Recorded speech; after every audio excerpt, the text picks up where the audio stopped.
उमा वर्मा आप सबका स्वागत करती हूँ यूएनएन के समाचार में।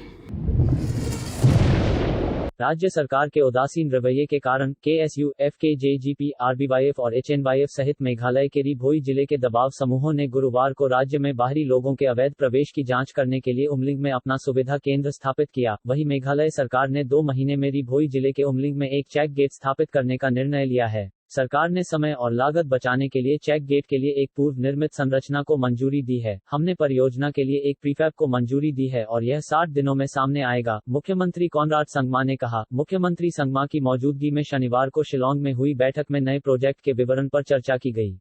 संगमा ने कहा कि सरकार इस परियोजना को तेजी से आगे बढ़ाने की कोशिश कर रही है। उन्होंने बताया कि सरकार ने पहले की एक परियोजना को समाप्त कर दिया है, जिसे पूरा होने में कम से कम 1 वर्ष का समय लगेगा और इसके स्थान पर नई परियोजना को ले लिया गया है। उन्होंने आगे कहा कि प्रवेश निकास जांच द्वार राज्य में आगंतुकों की जांच करने में मदद करेगा। सीएम ने कहा कि यह सभी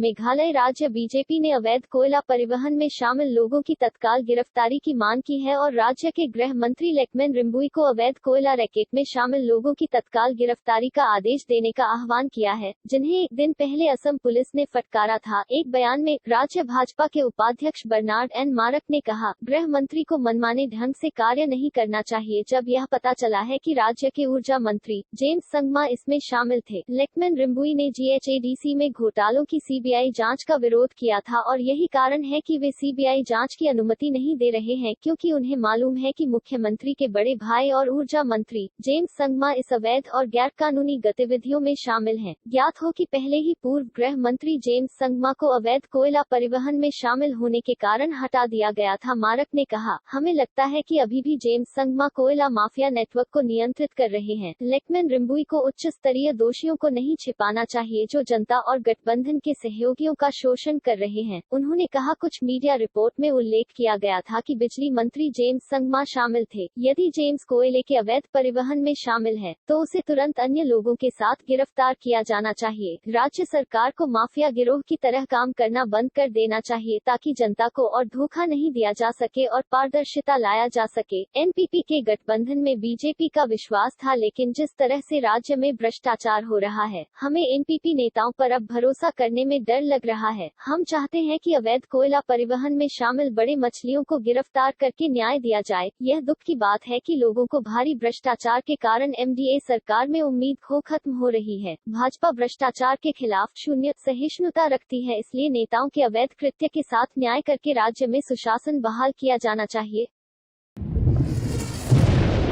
देश में कोरोना की रफ्तार धीमी पड़ती दिख रही है। पिछले कुछ दिनों से न सिर्फ कोरोना वायरस के नए मामलों में कमी देखने को मिल रही है, बल्कि इस महामारी को मात देने वालों की संख्या में भी बड़ा इजाफा देखने को मिल रहा है। सितंबर में जिस तरह से कोरोना का सितम देखने को मिला, अक्टूबर इस मामले में सुकून देने वाला है। स्वास्थ्य मंत्रालय के आंकड़ों की माने तो बीते कुछ सप्ताह से देश में जितने कोरोना के नए केस मिल रहे हैं, उससे अधिक मरीज ठीक हो जा रहे हैं। केंद्रीय स्वास्थ्य मंत्रालय की तरफ से बृहस्पतिवार सुबह जारी आंकड़ों के अनुसार बीते 24 घंटों में कोरोना के 78,524 नए मरीज सामने आए। इस अवधि में 83,011 संक्रमित ठीक हुए, जबकि 971 की मौत हो गई। इसके साथ ही देश में कोरोना के कुल मामले 68.35 लाख के पार पहुंच गए। इनमें से 58.27 लाख से ज्यादा लोग ठीक हो चुके हैं। मृतक संख्या बढ़कर 1,05,526 हो गई है। मंत्रालय के अनुसार संक्रमितों के ठीक होने की दर बढ़कर 85.25% पर पहुंच गई है। असम में प्रदेश सरकार ने बड़ा फैसला लिया है। सरकार में मंत्री हिमांता बिस्व शर्मा ने घोषणा की है कि राज्य के सभी सरकारी मदरसे बंद किए जाएंगे। उन्होंने कहा कि पब्लिक के रुपयों से धार्मिक शिक्षा देने का प्रावधान नहीं है, इसलिए सरकारी मदरसे अब नहीं संचालित होंगे। इस आदेश का नोटिफिकेशन अगले महीने जारी कर दिया जाएगा। गुवाहाटी में पत्रकारों से बात करते हुए मंत्री ने कहा, किसी भी धार्मिक शिक्षा वाले संस्थान को सरकारी फंड से संचालित नहीं किया जाएगा। हम इसका नोटिफिकेशन नंबर में जारी करने जा रहे हैं और इसे तत्काल लागू कर दिया जाएगा। हम प्राइवेट मदरसों के संचालन के बारे में कुछ नहीं कह सकते हैं। इससे पहले फरवरी में हिमांता ने घोषणा की थी कि सरकार न सिर्फ राज्य सरकार के संचालित मदरसों को बंद करने की तैयारी कर रही है, बल्कि सरकारी संस्कृत स्कूल भी बंद किए जाएंगे। बाद में उन्होंने इस पर सफाई देते हुए कहा था कि धर्मनिरपेक्ष देश में किसी भी धार्मिक शिक्षा के लिए सरकारी फंड नहीं खर्च किया जा सकता। अब गुरुवार को उन्होंने कहा कि संस्कृत की शिक्षा का मामला अलग है। नागालैंड के आतंकवादी संगठनों और नागरिक समाज संगठनों ने केंद्र से अलग झंडे की मांग की थी। इस मांग पर केंद्र ने नागा शांति समझौते के मसौदे को खत्म करते हुए अलग झंडे की मांग को खारिज कर दिया है। केंद्र ने कथित तौर पर के इस मामले को अंतिम रूप दिया है। इसी के साथ केंद्र सरकार ने कहा कि यह national socialist council of Nagaland (IM) के नेताओं पर निर्भर है कि वे इस समझौते पर हस्ताक्षर करेंगे या नहीं। जानकारी दे दें कि इस समझौते पर हस्ताक्षर करने की तारीख अभी तक है। यही नहीं, नागालैंड के किसी भी विद्रोही गुट के साथ आगे कोई परेड नहीं होगी है। सूत्रों से जानकारी हासिल हुई है कि इस समझौते पर हस्ताक्षर करने की तारीख जल्द ही तय होगी। केंद्र जल्द से जल्द समझौते पर हस्ताक्षर करने की को राजी नहीं है। फिलहाल के लिए झंडे का मांग को खारिज कर दिया गया है। बता दें कि केंद्र ने पहले देश के विभिन्न हिस्सों में आतंकवादी समूहों के साथ कई समझौतों पर हस्ताक्षर किए हैं, लेकिन नागालैंड के उग्रवादियों के अलावा नागा गांवा बुरा फेडरेशन और नागालैंड के सभी 14 जनजातियों के सहित नागरिक समाज समूह इसे समावेशी बनाने के समझौते पर हस्ताक्षर करेंगे। खास बात यह है कि Naga national political groups (NNPG) राज्य के साथ आतंकवादी समूहों और नागरिकों के समूहों के एक छाता संगठन ने पहले ही मसौदा समझौते को मंजूरी दे दी। एंटरटेनमेंट पार्कों के लिए केंद्र ने जारी किए जरूरी दिशा निर्देश, जाने सरकार की गाइडलाइंस। कोरोना संक्रमण का प्रसार रोकने के लिए केंद्रीय स्वास्थ्य मंत्रालय ने गुरुवार को एंटरटेनमेंट, मनोरंजन पार्कों और इस तरह के स्थानों के लिए दिशा निर्देश जारी कर दिए। इसमें मंत्रालय ने कहा है कि हफ्ते में सभी दिन भीड़ एक जैसी नहीं रहेगी। वीकेंड या छुट्टी वाले दिनों में भीड़ काफी ज्यादा हो सकती है, लिहाजा योजना इन ज्यादा भीड़ वाले दिनों को ध्यान में रखकर होनी चाहिए। ये है सरकार के दिशा निर्देश। खिड़कियों और दरवाजों को खुला रखकर जहां तक संभव हो प्राकृतिक हवा का संचार होते रहना चाहिए। छोटे और बंद स्थानों के इस्तेमाल को हतोत्साहित किया जाना चाहिए। प्रवेश और राइड्स के लिए लाइन लगाते समय 6 फीट की शारीरिक दूरी सुनिश्चित की जानी चाहिए। स्विमिंग पूल बंद रहेंगे, लेकिन पानी की थीम वाले पार्कों में पानी को नियमित रूप से फिल्टर और उसकी क्लोरीन से सफाई की जाएगी। थिएटर, फूड कोर्ट और रेस्तरां में बैठने की कुल क्षमता की सिर्फ 50% की अनुमति प्रदान की जाएगी। ऑर्डर देने के लिए संपर्क रहित माध्यम और भुगतान के लिए डिजिटल माध्यम को प्रोत्साहन दिया जाएगा। राइड्स से पहले उपकरणों की बार-बार छुई जाने वाली सतहों को सैनिटाइज किया जाएगा। राइड्स से पहले और बाद में विजिटर्स अपने हाथ सैनिटाइज करेंगे। शारीरिक दूरी मानकों का पालन करने के लिए एलिवेटर्स में लोगों की संख्या सीमित की जाएगी। एस्केलेटर्स के इस्तेमाल के दौरान एक पायदान छोड़कर और एक पायदान पर एक व्यक्ति को प्रोत्साहित किया जाएगा। राइड्स और फूड कोर्ट इत्यादि में भीड़ जुटने का पता लगाने के लिए CCTV से निगरानी सुनिश्चित की जाएगी। लद्दाख के रेजांगला में घुसपैठ की कोशिश में भारतीय जवानों द्वारा खदेड़े जाने के बाद अब चीन अरुणाचल प्रदेश की सीमा पर नजरें गड़ा रहा है। चीन ने अरुणाचल प्रदेश में वास्तविक नियंत्रण रेखा पर आम नागरिकों की आवाजाही को बढ़ा दिया है। ये चीनी नागरिक अरुणाचल प्रदेश में पहाड़ी दर्रों पर अपनी नजर गड़ाए हुए हैं। इन इलाकों में घूम लगा रहे चीनी आम नागरिक हैं, लेकिन सेना की वर्दी पहने हुए हैं। सूत्रों से मिली जानकारी के अनुसार अरुणाचल में आम नागरिकों की मदद से LAC पर दर्रों की रेकी करने की घटनाएं काफी बढ़ गई हैं। बताया जा रहा है कि चीनी नागरिकों को वर्दी पहनकर आने के लिए कहा गया है ताकि वे देखने में चीनी सैनिक या सीमा प्रहरी लगें।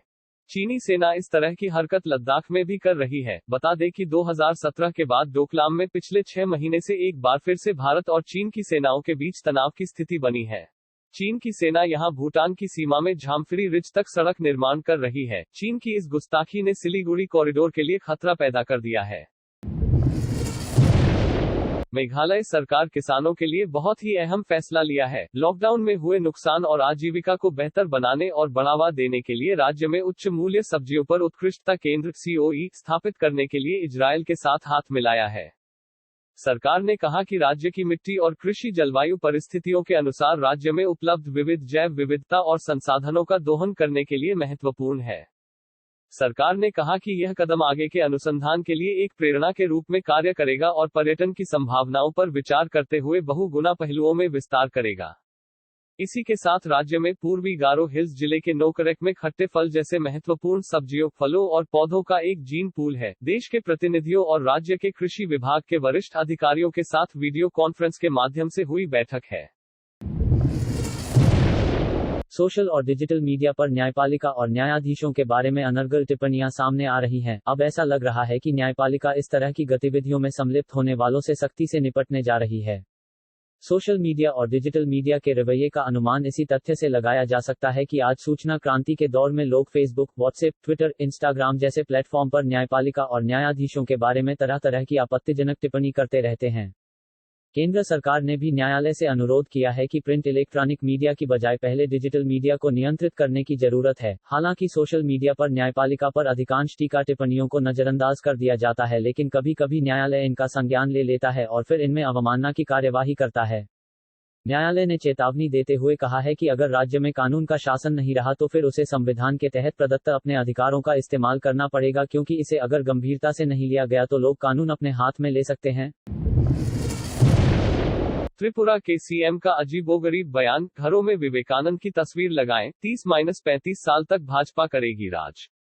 त्रिपुरा के मुख्यमंत्री बिप्लब कुमार देब एक अजीबोगरीब बयान देकर एक बार फिर चर्चा में आ गए हैं। उन्होंने कहा है कि यदि राज्य के 80% घरों के दरवाजों पर स्वामी विवेकानंद की तस्वीर उनके संदेशों के साथ लगाई जाए तो राज्य में आगामी 30-35 साल तक भाजपा की सरकार सत्ता में रहेगी। उन्होंने यह बात बुधवार को अगरतला में भाजपा महिला मोर्चा की ओर से आयोजित एक कार्यक्रम में कही। इतना ही नहीं, उन्होंने सत्तारूढ़ भाजपा की महिला विंग महिला मोर्चा के सदस्यों से आग्रह किया कि वे स्वामी विवेकानंद के चित्रों को राज्य के हर घर में वितरित करें और यह सुनिश्चित करें कि लोग उन्हें दरवाजे पर लगाएं। मुख्यमंत्री देब ने कहा कि मैंने अपने गांव में देखा है कि कम्युनिस्ट नेताओं ने अपने ड्राइंग रूम में Jyoti Basu, Joseph Stalin, Mao Zedong की तस्वीरें लगा रखी हैं। उनकी तस्वीरें उन दरवाजों पर लगी है जहां हम अपने देवताओं की तस्वीरें टांगते हैं।